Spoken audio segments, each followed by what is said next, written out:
Welcome back to the Final Fantasy Dimensions walkthrough. We're doing part 32. This is the Cave of Dread.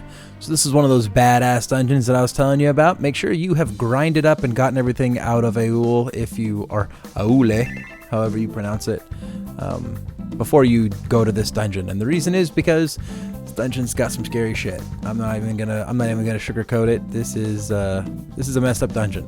There's some enemies here that when you kill them, they don't die. They come right back to life, and you have to kill them. I do believe with magic. We'll see. The fights are amazingly annoying. You'll see exactly how they boil down. But I resorted to just running away from them, because that's just the best way to go.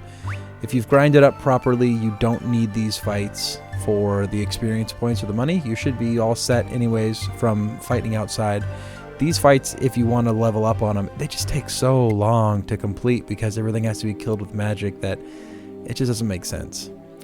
So what you're seeing, the little blinking there, that's part of how this dungeon works. I'm not sure exactly why they have the lights going out. Maybe that's part of the dread piece. I don't know. So here, the crawler, these are the first enemies that regenerate. They have to be killed with magic. Now when you kill them and they come back like that to be finished off with magic, they come back with a very limited amount of HP. It's like 150, maybe 200 magic points. So one single hit might not kill them right off, but you will need to do some damage. I see. 175 and he regenerates. So I think it's about 150. Nonetheless, my recommendation on these particular enemies is when you get into a fight with these guys, just run away. Just get the hell out of there. It's not worth it. As you see, you're just going to burn a ton of magic trying to kill them this way. So much so that it's not worth your time. Just keep moving on. For that exact reason, I've cut most of these fights out of this video. I've cut as many fights out as I think I could find, or that made sense. Like I left this one in because it's interesting to talk to it. And I think I left in every time that a new one of these types of monsters shows up. There are more than just this guy that need to be killed with magic only. But, yeah. So, it's one of the more annoying mechanics that I've run into before in a Final Fantasy game. I don't think that there's anything quite like that. At least nothing comes to mind right away of fights that are just like, oh come on, this is a mechanic. All this is made to do is slow you down. I mean, it's gonna annoy you, and that's great. Because I guess that's kind of what it's there for, right? It's kind of be like, oh, they're getting tricky now. You gotta use magic on these enemies. If this was a mechanic that they continued to use throughout the game, I would just be pissed. I'd find the places that didn't have those enemies and grind up there, and then just run away from the rest of the fights. So you can see with these leprechauns, not all the fights are fights requiring magic use. These guys will go down just like anybody else. You don't need magic on them.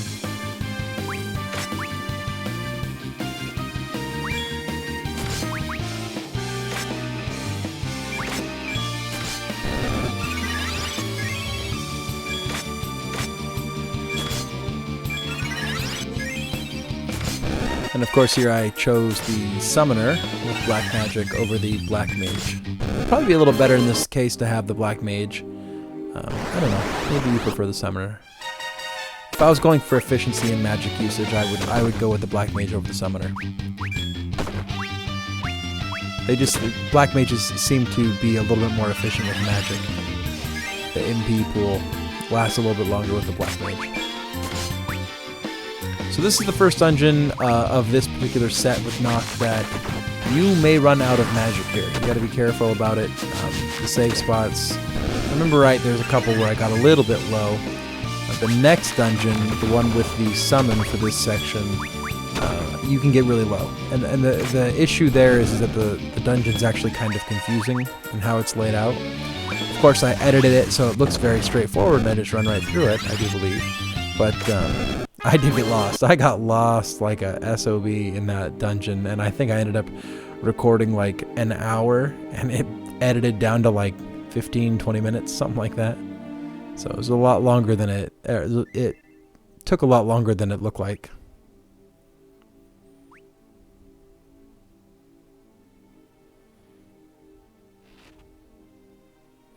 So I think I was watching for fights. All right, here you go. Here's a couple more of the enemies. The Outcast and the Deathcrawler, they also need to go down with magic. It's pretty much anything that looks kind of undead looking. Those guys need to go down with magic. They won't go down with physical attacks.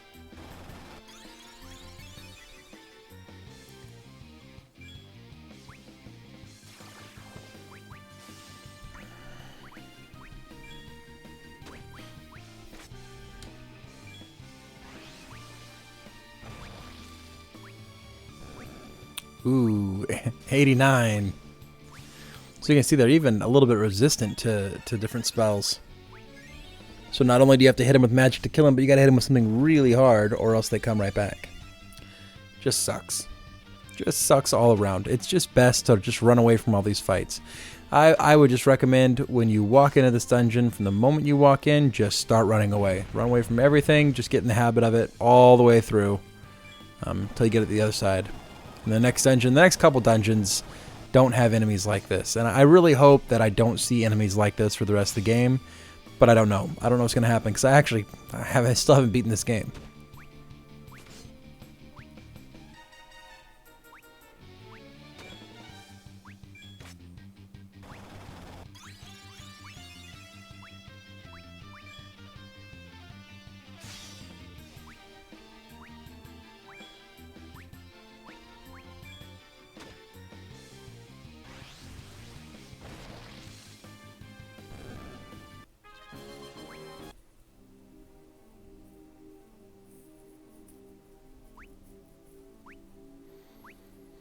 Yeah, the dimming of the lights here is kind of interesting.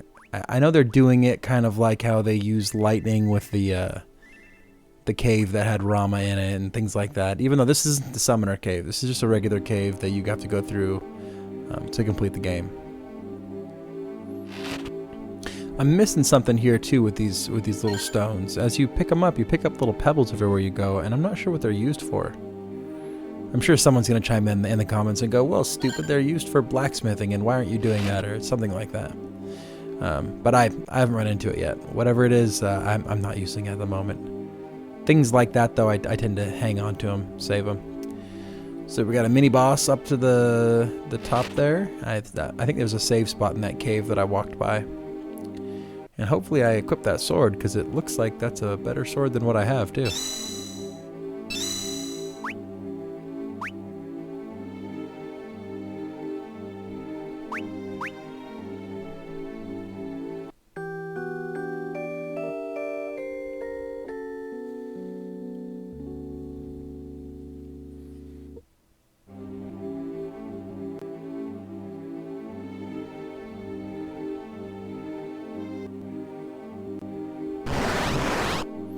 It's interesting, I think I'm getting better at those timings on cutting out the fights. Okay, so this is an interesting fight, because if I remember correctly, he's going to pummel the crap out of you, or at least he's not going to die. This is one of those fights that it gets intercepted or interrupted, there we go, that's the word I'm looking for. Gets interrupted by some story elements and then is progressed by a new character hopping in and saving your ass, or something like that. You do have to make it to that point, though, so don't hold back. You just kind of gotta pull out all the big guns and take them down as best you can. As you can see here, though, he's not too difficult. He's not doing too much yet.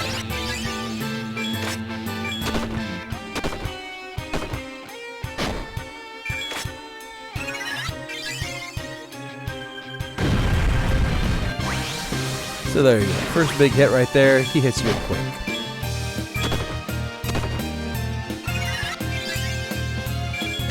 If you don't have a healer set up to do some pretty beefy heals here, you could really end up with some problems.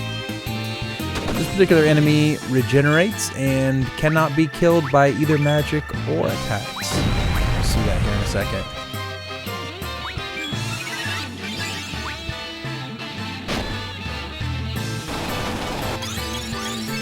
Hyper regenerate. He came back with all his health. Now, who didn't see that coming?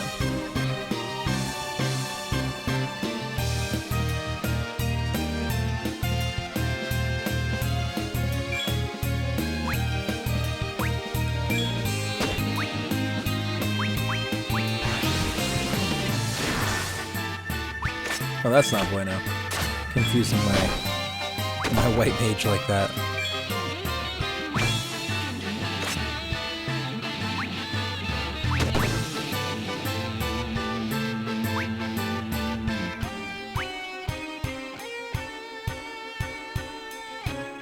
So you can see here the Dark Mage has attacks that drain their HP to do massive amounts of damage. In some cases it's not exactly massive, but it gets the job done. I do use it a little bit going through the game. I like their attacks. It's not too bad. As long as you got somebody hanging out around you, you know, a good solid white mage, something like that, just make sure you pre-plan out all the healing, and it'll be fine. Get a little extra damage, and it's not too bad as far as how much HP it takes to do it.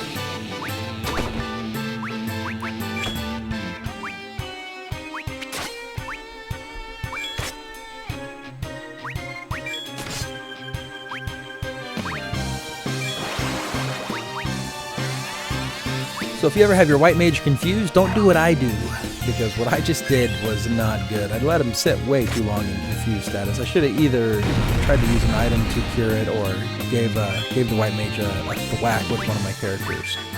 Preferably, if you do that, make sure to thwack him with, I don't know why I have some kind of affinity for thwack tonight. Make sure to hit him with somebody that's not going to do too much damage. You don't want to kill your white mage when you're trying to deconfuse them.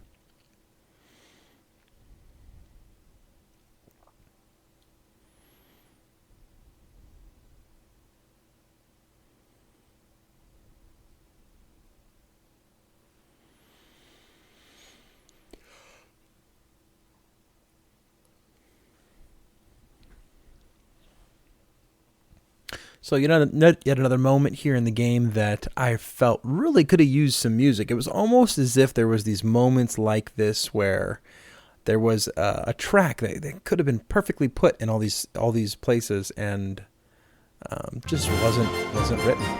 Something, I don't know. I do have to admit the score here is a pretty good. This is a pretty good soundtrack for this game.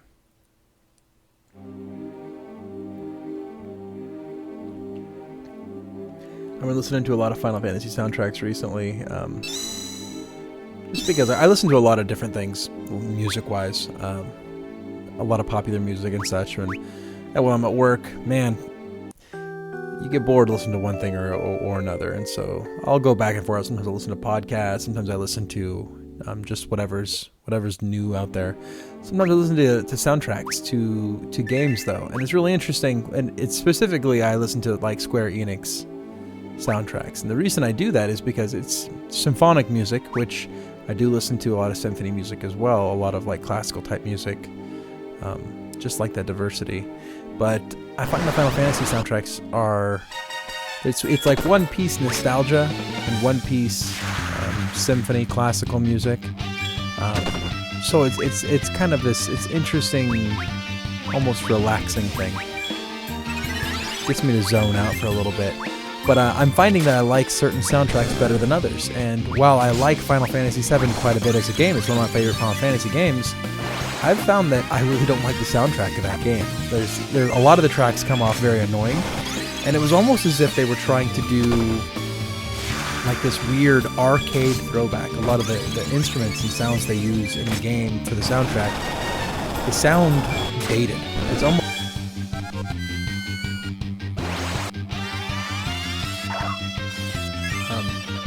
so, a couple of my favorites though. I like 6's soundtrack quite a bit. They did an amazing job with 6. They did an amazing job with the Chrono Trigger soundtrack. That's another great one. And Final Fantasy XII, surprisingly, has got some amazing music. And I think part of the reason why 12 was so great was just because technology had gotten to a point where they could just put full-on whatever they wanted to, you know, full-on symphony music in there. And so it was kind of like, you know, unleash it to you and just let you do whatever you want to as a composer, and so that was really great. 10's also good, which is kind of on par there with 12 as far as what was available to them as far as technology. But I think that 12 it was a little bit more refined. I like 10 better as a game, but 12's got a better soundtrack. Kind of like Tactics. Tactics, interestingly enough, has a very similar soundtrack to 12. It might be the composer, it might be, you know, who designed the music, but.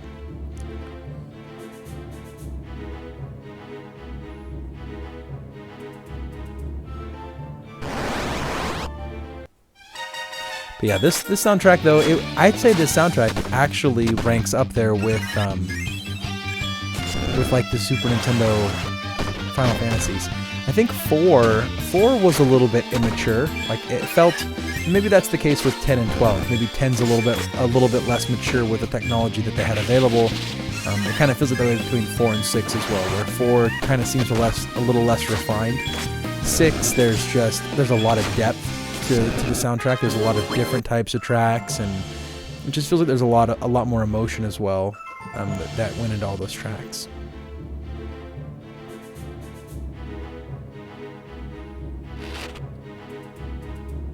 And interestingly enough, 13 is probably one of my least favorites as well. And I think that might in part have to do with, there was a couple more pop type soundtrack, or pop track type tracks in that soundtrack, and I just never got that.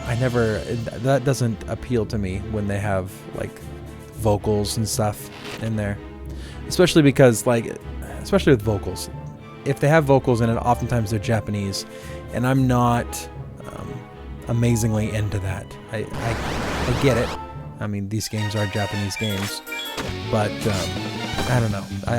I don't get Japanese pop music as much, and the ones that kind of try to mix the symphonics part with like Japanese pop music or even Western pop music, I don't get it.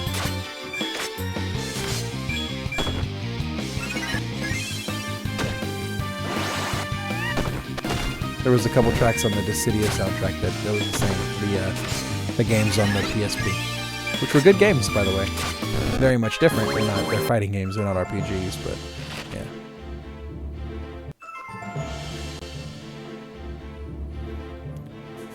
So as you can see, this dungeon's actually pretty long, and I'm fighting some of the fights now. Once you get into the cave, it's like you get Graham on your team, and he has more abilities to wipe those guys out so they don't regenerate, and it's like, okay, now you can kill them. Let's put you outside. We're not going to give you any more of those guys now that you can kill them. It's kind of annoying to me.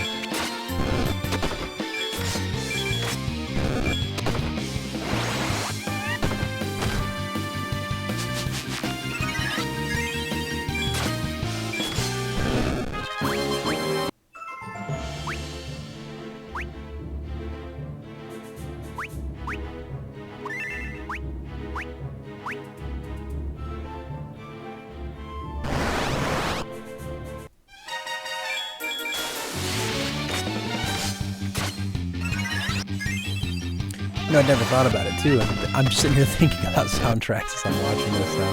Not a lot of things to say about this particular dungeon. Now that we're outside the cave, most of the good notes were inside the cave, and everything outside is treated a lot more like the regular dungeons. But anyways, thinking of soundtracks, I had a decent conversation with somebody on the YouTube channel here, talking about, I think it was different Final Fantasy games and different Square games. I think it was here, but I'm not 100% sure. It might have been on Reddit as well. But he was talking about how somebody I was talking to, and I guess I might be making an assumption that it was a he, but let's just make that assumption. He was saying that that Dragon Quest VIII was probably like the pinnacle of RPG gaming, and it wasn't to me. And if you watch the previous video, I explained kind of why, for me at least, that wasn't true. But that soundtrack, he pointed out, was an amazing soundtrack. And thinking back to it, I hadn't really thought about even considering going out and finding that soundtrack, but he's right, or they're right, and I should go get that one. That's probably one worth having. I haven't picked that one up yet.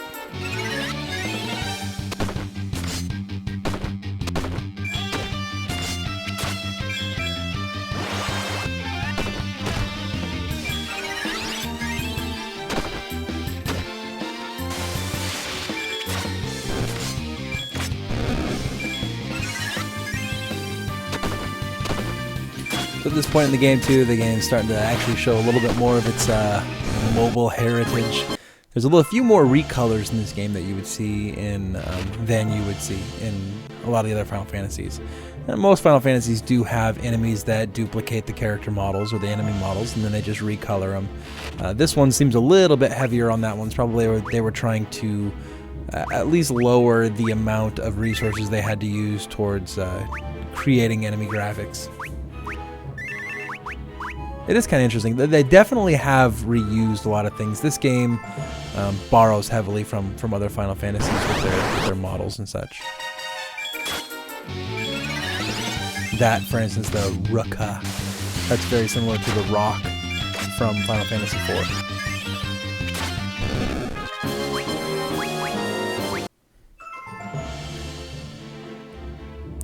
So that's going to be it for this piece of the walkthrough. I'll see everybody on part 33. Make sure to like the video, subscribe to the channel, and until next time, this has been Pixel Freak.